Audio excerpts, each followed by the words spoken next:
Pasca banjir dan longsor di Sumatera, berdasarkan perkiraan BMKG, potensi bencana hidrometeorologi masih mengancam Indonesia termasuk Jakarta. BMKG menyatakan pada bulan Desember bakal terjadi pertemuan dua siklus La Nina yang menyebabkan curah hujan sangat tinggi dan berpotensi ekstrim terjadi badai. Tak hanya di Kebonpala, warga di wilayah lain juga harus waspada. Lalu seberapa siapkah Jakarta menghadapi ancaman hidrometeorologi yang semakin ekstrim di tengah perubahan global?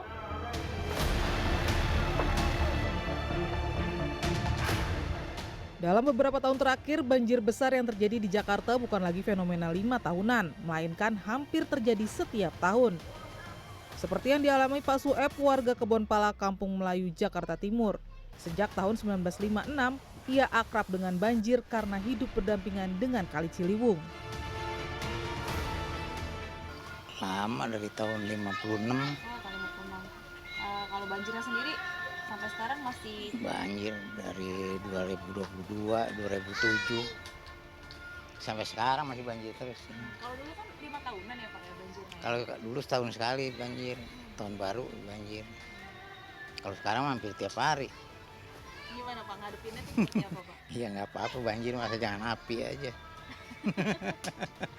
Api mah takut deh.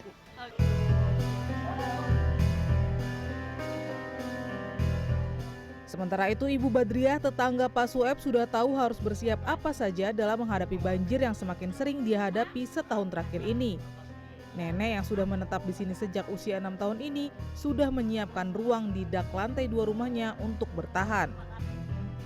Iya, udah siapkan ada berita siaga 1 gitu, terus langsung saya siap-siap makanan untuk seminggu ya. Selalu saya standby makanan, kompor, air semua di atas semua. Berarti selama itu Ibu beraktivitasnya di atas? Iya. Mandi segala macam nggak Ibu? Ada, soalnya dikatasin. Oh gitu? Iya. Oh nggak ada keinginan misalnya untuk pindah dari sini atau seperti apa gitu? Enggak sih, karena kita emang dari kecil di sini sih, jadi ya biasa aja gitu loh.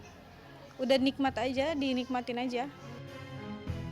Puncak cuaca ekstrim dan banjir diprediksi berlanjut hingga Januari dan beresiko terjadi di daerah padat penduduk dan pesisir akibat abrasi dan kenaikan muka air laut.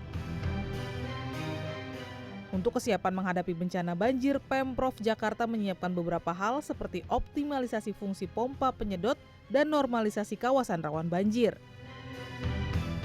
Pemerintah Jakarta akan segera melanjutkan normalisasi Sungai Ciliwung. Pembebasan lahan sudah dimulai dan mudah-mudahan awal tahun depan bisa bersama-sama.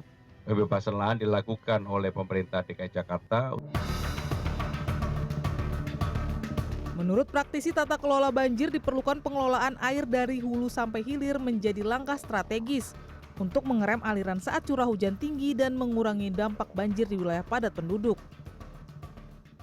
Memang para pemimpin daerah di daerah Jabodetabek ya, artinya Bogor, mungkin Puncak dan juga daerah di Kabupaten Bekasi maupun Tangerang ini harus saling memiliki visi yang sama dan juga memiliki komitmen untuk bersama-sama nih melihat bagaimana Sungai Ciliwung, Cisadane. Skenario banjir bisa terjadi akibat hujan di hulu, hujan lokal, dan hujan rob maupun kombinasi di antara ketiganya. Jika sudah ada potensi banjir, sebaiknya memperhatikan informasi peringatan dini dari berbagai platform. Amankan barang berharga ke tempat yang aman dan tinggi, mematikan jaringan listrik, serta mempersiapkan tas siaga bencana.